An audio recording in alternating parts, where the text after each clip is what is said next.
ആലപ്പുഴയിൽ നിന്ന് മാരിഫ് എത്തിയിട്ടുണ്ട്. ഈ സമയത്ത് 102 വയസ്സിൻ്റെ സമര വീര്യത്തെ, ഒരു സമര നൂറ്റാണ്ടിനെ എങ്ങനെ ഓർക്കുന്നു?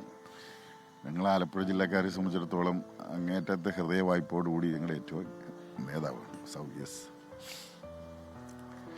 എന്നെ സംബന്ധിച്ചിടത്തോളം പേഴ്സണലി എനിക്ക് ഒരുപാട്, ഞാൻ 3 നിയമസഭാ തെരഞ്ഞെടുപ്പ് മത്സരിക്കുമ്പോഴും അതുപോലെ ഒരു തവണ പാർലമെൻറ്റിലേക്ക് 2 തവണ മത്സരിച്ചു. അതിൽ ആദ്യത്തെ തവണ 19 VS ഒരേ ഒരു സ്ഥലത്തെ പാർലമെൻറ്റ് തെരഞ്ഞെടുപ്പിൻ്റെ പ്രചരണത്തിന് വന്നുള്ളൂ. അത് ആലപ്പുഴ മാത്രമാണ് ഉദ്ഘാടനം ചെയ്യാൻ വന്നത്. VSൻ്റെ ജീവിതാനുഭവത്തിൽ ഏറ്റവും കൂടുതൽ എനിക്ക് ഉള്ളത് 10-30 വർഷങ്ങൾക്ക് മുമ്പ്, ഞാനത് വിദ്യാർത്ഥിയായിരിക്കുമ്പോഴാണ് കർഷക തൊഴിലാളി പ്രസ്ഥാനത്തിൻ്റെ അരനൂറ്റാണ്ടത്തെ ചരിത്രത്തിൻ്റെ സെമിനാർ വെച്ചു. ഹർകിഷൻ സിംഗ് തുർജത്തൊക്കെ പറഞ്ഞു. അന്നാണ് VSൻ്റെ പ്രസംഗ ശൈലിയിലെ നീട്ടലും കുറുക്കലും ആംഗ്യവും വിങ്യവും ശരീരളകൾ ഇതെല്ലാം എങ്ങനെ വന്നു എന്നെ സംബന്ധിച്ച് ഞാനൊരു എഴുതി. അതായത് കർഷക തൊഴിലാളിയെ സംഘടിപ്പിക്കാൻ ചെല്ലുമ്പോൾ അവരെല്ലാം ഓടി ഒളിക്കുമായിരുന്നു ഈ നേതാക്കന്മാരെ കാണുമ്പോൾ. അപ്പോൾ അവരെ ആകർഷിക്കാൻ വേണ്ടി പുള്ളി തുടങ്ങി വെച്ച ഈ നീട്ടലും കുറുക്കലും ശൈലികളും ശീലങ്ങളും ഏറെ കഴിഞ്ഞിട്ടും VSനെ വിടാതെ പിന്തുടരുകയായിരുന്നു എന്ന് ഞാൻ ആ ലേഖനത്തിൽ കുറേ കാര്യങ്ങളൊക്കെ സമർത്ഥിച്ച് എഴുതിയിട്ടുണ്ടായിരുന്നു. VSന്റെ ട്രേഡ് മാർക്കായി മാറി. അതെ. അപ്പോൾ VS അത് വായിച്ചിട്ട് എന്നോട് പറഞ്ഞു വളരെ നന്നായിട്ടുണ്ടെന്ന് പറഞ്ഞിട്ട് ചിന്തയിലും കൊടുക്കണം താൻ അത് കൊണ്ടുപോയി കർഷക തൊഴിലാളി മാസികയിലും പ്രസിദ്ധീകരിക്കണമെന്ന് പറഞ്ഞു. അങ്ങനെ കർഷക 2ഇടത്തും പ്രസിദ്ധീകരിച്ചു. പിന്നെ VS മുഖ്യമന്ത്രി ആയിരിക്കുമ്പോൾ ഞാനന്ന് MLA ആണ്. അപ്പോൾ അന്ന് ഒരു പ്രധാനപ്പെട്ട സംഭവം നടന്നത്, സന്ദീപ് ഉണ്ണികൃഷ്ണൻ്റെ വീട്ടിൽ അന്നൊരു മേജർ ആക്സിഡന്റ്, പിന്നെ ദുരിതാശ്വാസ പ്രവർത്തനത്തിന് പോയി ആക്സിഡന്റ് മരിച്ചല്ലോ.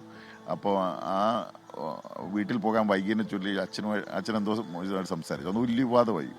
കത്തിപ്പറന്നപ്പോൾ ഞാൻ മനോരമ പത്രത്തിൻ്റെ എഡിറ്റോറിയൽ പേജിൽ ലേഖനം എഴുതി, പട്ടി മുതൽ പട്ടി വരെ എന്നും പറഞ്ഞു. അതായത് വേറൊന്നുമല്ല, ദിവസേന VS അന്ന് പറഞ്ഞ പത്രക്കാരോട് പറഞ്ഞത് സന്ദീപ് ഉണ്ണികൃഷ്ണൻ്റെ വീടായതുകൊണ്ടാണ് ഞാൻ പോയത്, അല്ലെങ്കിൽ ഏത് പട്ടി പോകുമായിരുന്നു ചോദിച്ചു. ഇതേ ചൊല്ലിയാണ് അന്ന് വിവാദം കൊഴുത്തത്. അപ്പോൾ ഞാൻ ആ എഴുതിയ ലേഖനത്തിലാണെങ്കിൽ ഒരു ദിവസം എത്ര തവണ നമ്മൾ പട്ടിയെ കൂട്ടുപിടിച്ച് വർത്താനം പറയും. അവിടെ പട്ടി ചന്തയ്ക്ക് പോയതുപോലെ, പട്ടി കടപ്പുറത്ത് പോയതുപോലെ, പട്ടിക്ക് പുതിയ തേങ്ങ കെട്ടിയ പോലെ, ഓടും പട്ടിക്ക് വരുമ്പോൾ ഇങ്ങനെ മനുഷ്യൻ 40 തവണ ഒരു ദിവസം പട്ടി ഉപയോഗിച്ച് വർത്താനം പറയും. എന്നിട്ടൊരു വിവാദം വന്നപ്പോൾ നന്ദിയില്ലാത്ത മനുഷ്യൻ പട്ടി കൈവിട്ടു എന്നാണ് ഞാൻ എഴുതിയത്. അത് വളരെ വളരെ ഇഷ്ടപ്പെട്ടു പുള്ളിക്ക്. അത് നന്നായി, അതെല്ലായിടത്തും കൊടുക്കണം എന്നൊക്കെ പറഞ്ഞിട്ടുണ്ട്. അപ്പോൾ അത്രത്തോളം VSമായിട്ടൊരു ആത്മബന്ധം നമ്മുടെ ജീവിതത്തിൽ എല്ലാവർക്കും ഉണ്ടാവും. അത് ഈ സാധാരണ ഈ പുന്നപ്രവയലാർ ആഘോഷവേളയിലൊക്കെ വരുമ്പോഴത്തേക്ക് ഒരു കടലിരമ്പുമാണ് വരുന്ന സമയത്ത്. അതൊക്കെ നിലച്ചു.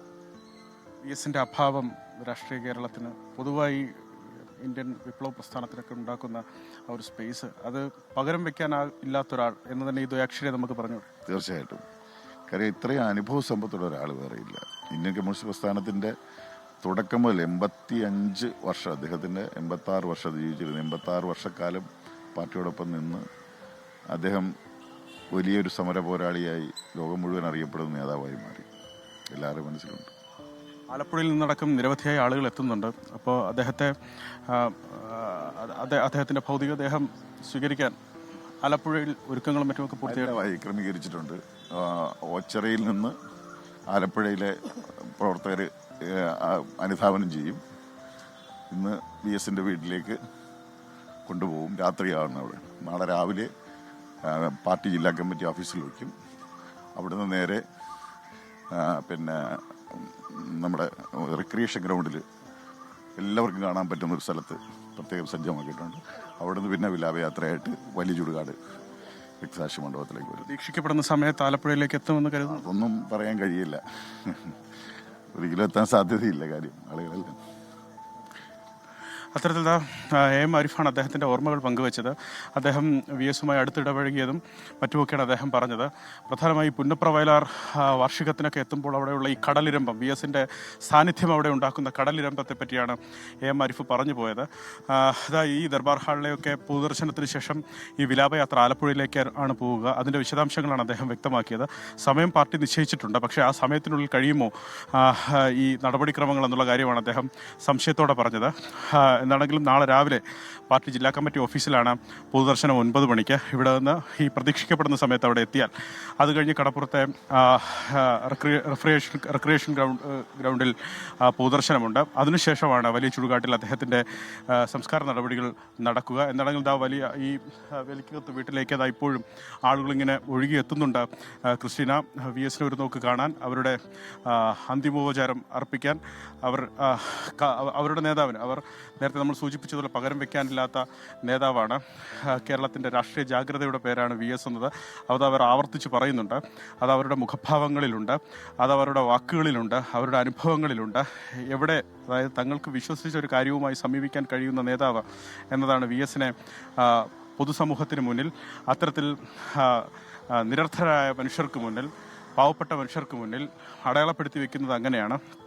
ആ വിശ്വാസമാണ് VS-നെ ഒരു നോക്ക് കാണാൻ അവരെ ഇവിടേക്ക് എത്തിക്കുന്ന പ്രേരക ഘടകം. അതുമാത്രമല്ല, ക്രിസ്ത്യൻ നേരത്തെ സൂചിപ്പിച്ചതുപോലെ 5 വർഷമാകുന്നു VS സജീവ രാഷ്ട്രീയത്തിൽ നിന്ന് വിട്ട് വിശ്രമ ജീവിതത്തിൽ ആയിരുന്നു.